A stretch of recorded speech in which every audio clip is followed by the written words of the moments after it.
ನಮಸ್ಕಾರ ನಿಮ್ಗೆಲ್ಲರಿಗೂ ನಮಸ್ಕಾರ. ಎಲ್ಲ ಗಣ್ಯರಿಗೂ ನಮಸ್ಕಾರ.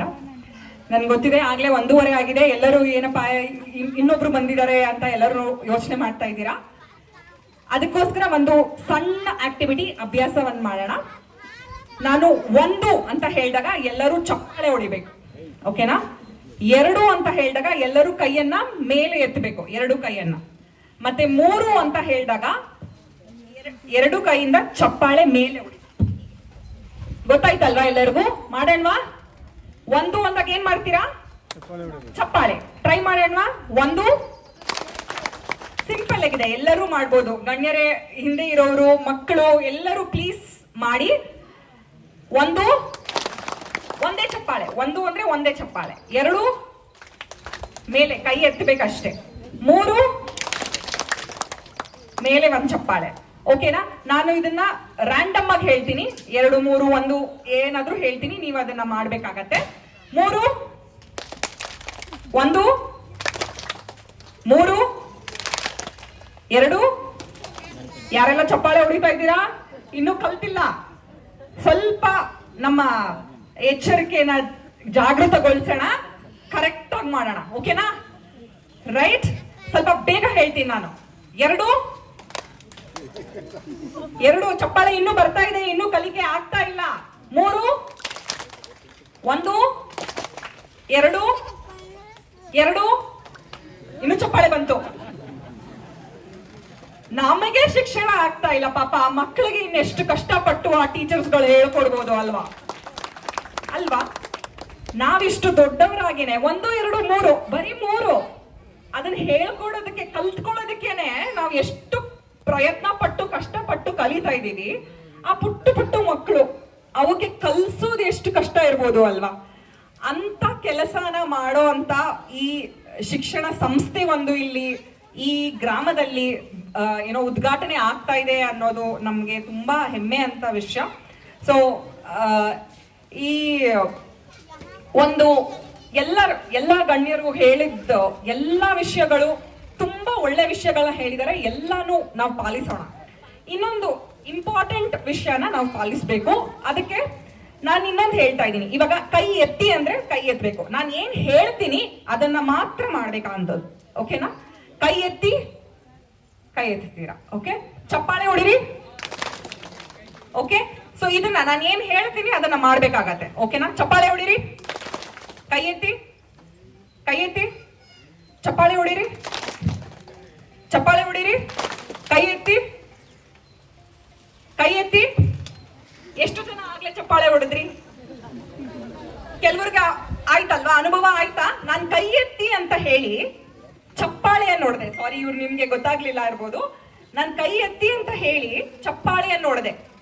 ನೀವು ಯಾಕೆ ಚಪ್ಪಾಳೆಯನ್ನು ನೋಡಿದ್ರಿ? ಕೆಲವರು ಚಪ್ಪಾಳೆ ಹೊಡೆದ್ರಿ ಅಲ್ವಾ? ಯಾಕೆ ಹೊಡೆದ್ರಿ? ನಾನು ಹೊಡೆದೆ ಅಂತ ಹೊಡೆದ್ರಿ. ಯಾಕೆ? ನಾವ್ ಏನನ್ನ ನೋಡ್ತೀವಿ ಅದನ್ನ ಬೇಗ ಕಲ್ತ್ಕೋತೀವಿ. ಅದೇ ಮಕ್ಕಳಿಗೂ ಅನ್ವಯ ಆಗುತ್ತೆ. ನಾವ್ ಏನನ್ನ ಮಾಡ್ತೀವಿ, ಏನನ್ನ ಹೇಳ್ತೀವಿ ಅದನ್ನ ಮಕ್ಕಳು ಮಾಡ್ತಾರೆ. ನಾವು ಬುಕ್ ತಂದ್ಕೊಡ್ತೀವಿ, ಓದ್ಕೋ ಅಂತ ಹೇಳ್ತೀವಿ, ಆದ್ರೆ ಅದನ್ನ ಮಾಡಲ್ಲ. ಯಾಕೆ ಮಾಡಲ್ಲ ಮಕ್ಕಳು? ಬಿಕಾಸ್ ಅದನ್ನ ನೋಡಲ್ಲ ಮಕ್ಕಳು. ನಾವು ಓದ್ತೀವ ಮನೆಯಲ್ಲಿ. ನಾವು ಓದಿದ್ರೆ, ನಾವು ಬುಕ್ ಹಿಡ್ಕೊಂಡು ಓದಿದ್ದನ್ನ ನಮ್ಮ ಮಕ್ಕಳು ನೋಡಿದಿದ್ರೆ ಅವನು 1-2 ಪುಸ್ತಕಗಳನ್ನ ಏನಿರಬಹುದು ಅಂತ ನೋಡಬಹುದು. ಸೊ ನಾವೆಲ್ಲ ಮಕ್ಕಳಿಗೆ ಹೇಳೋದು ಬೇಡ, ನಾವು ಮಾಡಿ ತೋರ್ಸೋಣ. ಅವಾಗ ಮಕ್ಕಳು ಅವರೇ ನೋಡಿ ಮಾಡ್ತಾರೆ. ನಾವು ಈ ಮಕ್ಕಳಿಗೆ ಒಳ್ಳೆ ಭಾಷೆನೇ ಬರಲ್ಲ ಅಂತ ಬೈಕೋತೀವಿ, ಬಟ್ ನಾವ್ ಎಂತ ಭಾಷೆ ಮಕ್ಕಳ ಮುಂದೆ ಮಾತಾಡ್ತೀವಿ? ಆ ಮಕ್ಕಳಿಗೆ ಆ ಭಾಷೆ ಕೇಳಿದಾದ್ರೂ ಎಲ್ಲಿ? ಅವರಿಗೆ ಈ ತರ ರಿಯಾಕ್ಟ್ ಮಾಡ್ಬೇಕು ಅಂತ ಅನ್ಸಿದ್ದಾದ್ರೂ ಹೇಗೆ? ಎಲ್ಲೋ ನೋಡಿರ್ತಾರೆ ಅಲ್ವಾ, ಎಲ್ಲೋ ಕೇಳಿರ್ತಾರೆ ಅಲ್ವಾ? ಅದನ್ನ ನಾವು ತುಂಬಾ ಎಚ್ಚರಿಕೆ ವಹಿಸಿ, ಎಲ್ಲೆಲ್ಲ ಮಕ್ಕಳಿರ್ತಾರೆ ಅದರ್ವೈಸ್ ಆಲ್ಸೋ ನಾವು ಎಲ್ಲೇ ಇದ್ರೂ ಒಳ್ಳೆ ರೀತಿಯಲ್ಲೇ ಮಾತಾಡ್ಬೇಕು. ಬಟ್ ಅಟ್ಲೀಸ್ಟ್ ಮಕ್ಕಳು ಎಲ್ಲಿರ್ತಾರೋ ಅಲ್ಲಿ ನಮ್ಮ ಮಾತು ಹೇಗಿರುತ್ತೆ ಅನ್ನೋದ್ರ ಬಗ್ಗೆ ನಮ್ಮ ಜ್ಞಾನ ಇರ್ಬೇಕು. ಎಂತ ಮಾತುಗಳನ್ನ ಆಡ್ತಾ ಇದೀವಿ? ಕೆಟ್ಟ ಪದಗಳು ಬರ್ತಾ ಇದೆ ಅಂದ್ರೆ ಆ ಮಗು ಕೇಳ್ತಾ ಇದೆ, ಅದು ಕಲೀತಾ ಇದೆ. ಸೊ ಸೊ ಪ್ಲೀಸ್ ನೀವುಗಳು ಎಲ್ಲೆಲ್ಲಿ ನಿಮ್ಮ ಮನೆಯಲ್ಲಾಗ್ಲಿ ಅಥವಾ ಎಲ್ಲೇ ಆಗ್ಲಿ ನಿಮ್ಮ ತಂದೆ ತಾಯಿನ ರೆಸ್ಪೆಕ್ಟ್ ಮಾಡಿ, ನಿಮ್ಮ ಹೆಂಡತಿನ ಅಥವಾ ಗಂಡನ ರೆಸ್ಪೆಕ್ಟ್ ಮಾಡಿದ್ರೆ ಅದೇ ನಿಮ್ ಮಗು ಕಲಿಯತ್ತೆ. ನೀವ್ ಅದಕ್ಕೆ ಏನು ಹೇಳ್ಕೊಡೋದ್ ಬೇಡ, ನಿನ್ನ ಆ ತಂದೆ ತಾಯಿನ ರೆಸ್ಪೆಕ್ಟ್ ಮಾಡು ಅಂತ ಹೇಳ್ಕೊಡೋದ್ ಬೇಡ. ನೀವ್ ರೆಸ್ಪೆಕ್ಟ್ ಮಾಡಿದ್ರೆ ಆ ಮಗು ರೆಸ್ಪೆಕ್ಟ್ ಮಾಡತ್ತೆ. ಅದ್ ಯಾವ ಮಗು ರೆಸ್ಪೆಕ್ಟ್ ಮಾಡ್ತಾ ಇಲ್ಲ ಅಲ್ಲಿ ಏನೋ ಒಂದು ಅಳಕ್ ಇರುತ್ತೆ. ಅದನ್ನ ನಾವು ಯೋಚನೆ ಮಾಡಿ ಒಂದು ಸತಿ ನೋಡ್ಬೇಕು.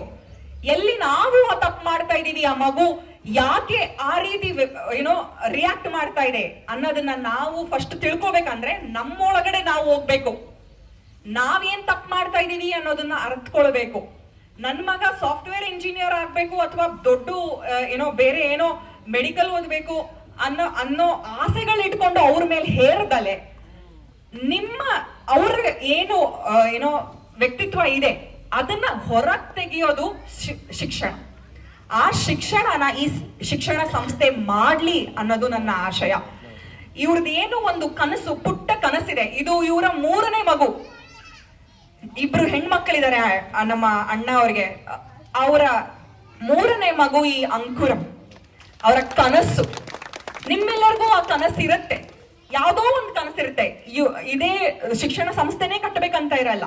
ಬಟ್ ಆ ಕನಸನ್ನ ನೀವು ನನಸು ಮಾಡ್ಬೇಕು ಅಂತಂದ್ರೆ ನಿಮ್ಮ ಮಕ್ಕಳ ಮೇಲೆ ನಾನ್ ಮಾಡ್ಲಿಲ್ಲ ನನ್ ಮಕ್ಕಳು ಮಾಡ್ಲಿ ಅನ್ನೋದು ಬೇಡ. ನೀವ್ ಯಾವ್ದೇ ವಯಸ್ಸಲ್ಲಿ ಇರಬಹುದು, ಈಗ ನಿಮ್ಗೆ 90 ವಯಸ್ಸು ಇರಬಹುದು, ನೀವು ಶುರು ಮಾಡಬಹುದು. ನಿಮ್ಮ ಕನಸುಗಳ ಬಗ್ಗೆ ನೀವು ಯೋಚನೆ ಮಾಡಬಹುದು. ನೀವ್ ಅದನ್ನ ಮಾಡಿ ತೋರಿಸಿ, ನಿಮ್ ಮಕ್ಕಳು ಕೂಡ ಅದನ್ನ ನೋಡಿ ಕಲಿತಾರೆ.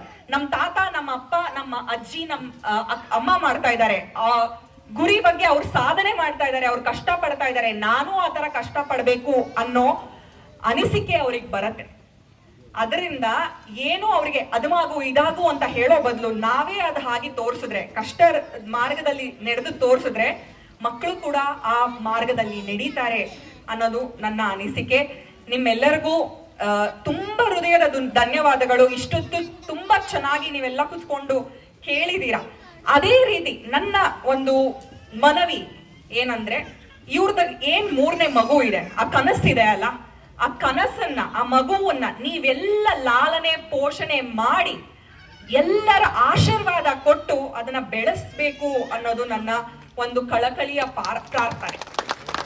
ಯಾಕೆ ಗೊತ್ತಾ, ಒಬ್ರಿಗೆ ಒಳ್ಳೇದಾಗ್ಲಿ ಅಂತ ಒಂದು ಮನ್ಸು ಬರುತ್ತಲ್ಲ, ಆ ಮನ್ಸು ತುಂಬಾ ಒಳ್ಳೆ ಮನ್ಸಾಗಿರತ್ತೆ.